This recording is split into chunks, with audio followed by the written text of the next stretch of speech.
Hey guys, welcome to another edition of As the Crow Flies Hiking. I wanted to do a little episode. I'm out here with some great guys.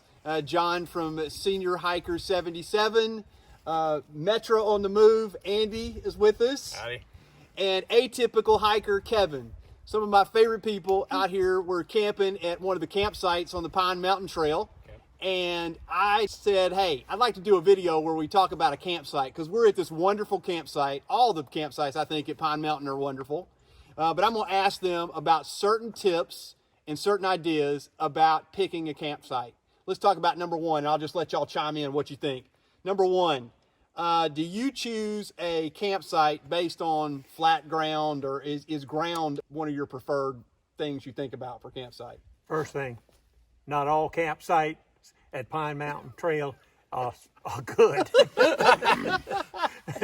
but most of them are. Now, what was the question? About the ground. Oh, the ground. Oh, Yeah. You want that one? Okay, yeah. So I always look at the ground, make sure there's no roots or rocks. In fact, I picked about 4 or 5 out just to make sure there's no surprises in the middle of the night. There's nothing worse than pushing down the bottom of the tent on a rock, or we may have something penetrate like a sticks or anything like that. So I kind of make it cleared out a little bit in terms of the debris and stuff. You said you've had issues, Andy, with puncturing stuff underneath? Yeah, so you always got to be careful because you might throw your stuff down, and if you don't have some Tyvek or some kind of real protective barrier down below, you're likely to get some penetration to the bottom. And if it rains that night, well, you're going to get some water in there as well. All right. Second, I'm going to ask, oh, you want to say something about that, John? Yeah. I don't use a ground sheet anymore, and I don't disturb the ground. I usually throw my tent down, and I'll feel around and get out the sticks and stones and the acorns and things like that. But I use a little thin from Gossamer Gear. Oh, yeah. It keeps the pad from sliding. One of those foam pads? Yeah, one of them little thin, I don't know, 1/8 of an inch, I guess. Yeah. Little teeny, yeah. well, they had 2 sizes. Just thin one, but I use that, and then I'll pat it down again, and then I'll put my pad on top of that. And I've not had any issues with it. Kevin, any thoughts on that? I've already put a hole through my 3-season liner. The first time I used it, I bought St. John's old one, and it was a little rock or an acorn or something, and I reached to grab it to try to slide it from the top out, and my finger went through the liner? Went right through the liner. Oh, It was wow. your finger that Yeah, actually it was my finger, but I These was sharp fingers. Right. No. Instead of reaching under, I was trying to sweep it out from the top. So He blamed me and said it was dry rot. it's dry rotting. You sold him a bum too. That's what he said. That's what he said. All right, well, we'll move on to water source. You know, another thing people think about when they get a campsite is water source. Y'all got any thoughts on water sources? Absolutely. I don't like to camp at a dry camp. If I can avoid it, I try to find one with some sort of water source. Yeah. I like moving. nearby. Yeah, I like moving water. Yeah. It can be shallow, but it needs to be moving for me. Yeah, and it also gives a nice ambiance. Is that the word? Ambiance Yes, for the that's- night. that's You got the the running word. water. Yeah, That's if the you can word. hear it. Yeah. Yeah. Okay. I don't mind if it's like, not too far off from the campsites. Like on the AT, there's not always going to have water next to it, so sometimes you do have to go down a blue blaze per se to get to some water. But I like to be relatively close as well. Yeah, because sometimes it's not an option because you just don't have water for a certain amount of distance, but it is good to have. Well, what about if you have a little bit of uneven ground? I know for myself, I camped one time in what became a puddle. I didn't recognize that the water was going to just sit in a puddle, and I put my tent right there, thought it was flat, but it's a puddle. Do you look for places that have a little bit of runoff so that you're not going to be on, if it rains, sopping water? Well, I woke up in a state park campground floating on my air mattress when I was married. Well, no. We were floating in the tent. It was that much water. And so we were in a gully or something and it was the campsite. It was a designated campsite. But yeah, definitely something that needs to be considered. If you notice my tent right there, I always need to know which way it's slanting because Yep. very seldom do I find a perfectly level piece of ground. So, in one of my videos, I did the water bottle thing, like a level. Oh, okay, that's a Water good bottle. idea. Hey, good idea. That's a really And now, good idea. If I can't tell which way, because I don't want my head lower than my feet. Yeah. That'll give you issues in the middle of the night. You wake up with a headache. Yeah. But I've had to use that. And you can't just put it on the ground. You have to put it on your sleeping pad because the ground's got acorns and whatever. But yeah, that's important. So you can use it at a level. That's a good idea. Yeah. The next thing I had, and I'll let them talk about it, is a widowmakers? Do y'all look for widowmakers? Supposed to. Yeah. Most of the time, if I get there and I'm wore out and tired, oh, I don't know. Mike has pointed out a couple of times to me. He said, look up there. Oh, my God, I got to move my tent again. We're all looking right now, but I'm like, oh. Yeah, I always look for those. Except I call them meet your makers because I'm not married. Oh, okay. Meet your makers. There you go. I like that. I like that. Yeah, so I'm always looking at the base of the tree to see if it's rotten, but then looking up to see what limbs may be hanging on by a thread. And You know? also, you need you need to go around the other side of the tree too. Yeah. Because I've been around to get up the next morning, and it's why is the tree still standing? Because the whole other side is gone. You know. All right. What about y'all's thoughts about camping close to a road or close to civilization? What do I y'all? want to take that one. Yeah.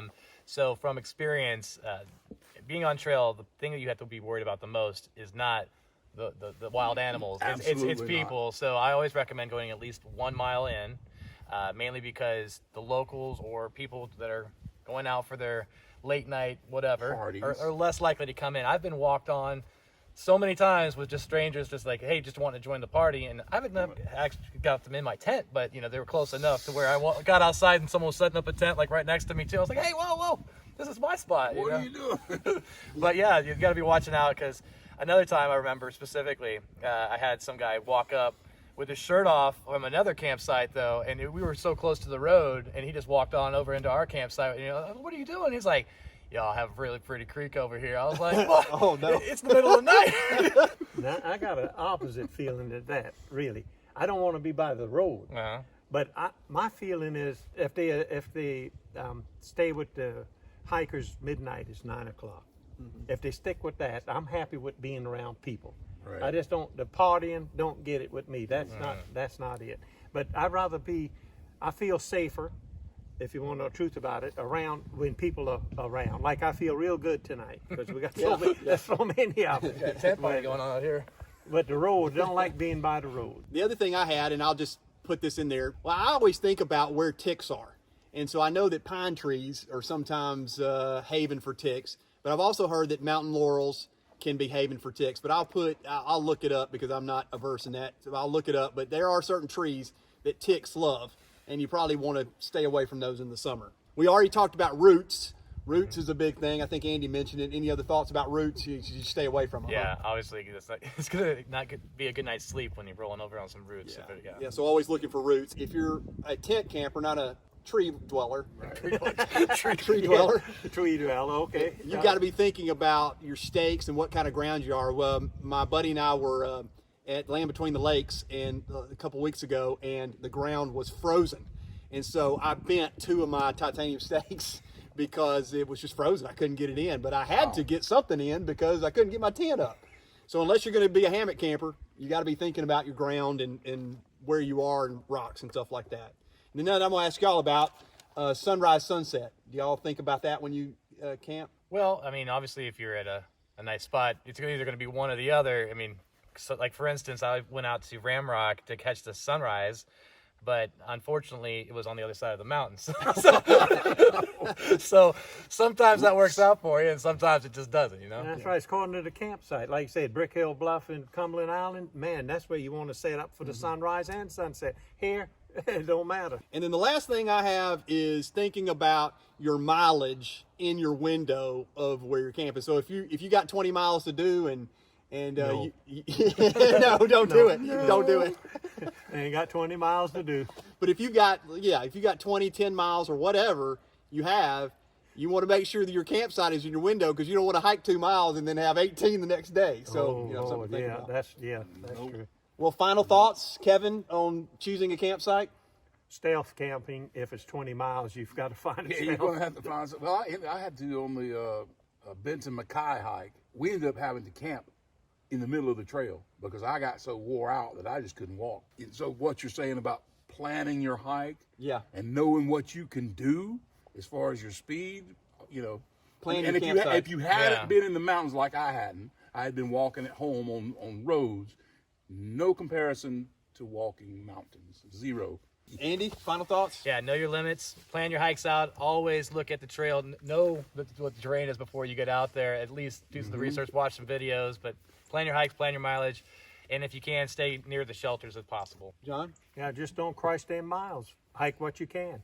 Hike what you can, yeah. I mean, that's my goal, is to get to the campsite. The older I get, the less it is about hiking. That's a lot of work. That's all I can tell you. Absolutely. Yeah. All right, guys. Well, thank y'all for joining in on this little discussion or symposium. Is that a good word, I guess? Yeah, that works. Panel. Panel discussion of choosing a campsite. I hope this was helpful for some of you. Again, I'm no expert on choosing a campsite, but I have over the years found some good campsites and found some bad campsites. So I hope this was helpful. If it is, subscribe to the channel. If it wasn't, don't subscribe. It's no big deal. Yeah, subscribe to mine. Yeah, subscribe to John. Or mine. Not mine. All right, well, I'll catch you guys later on the next episode of As the Crow Flies Hiking. Thanks a lot.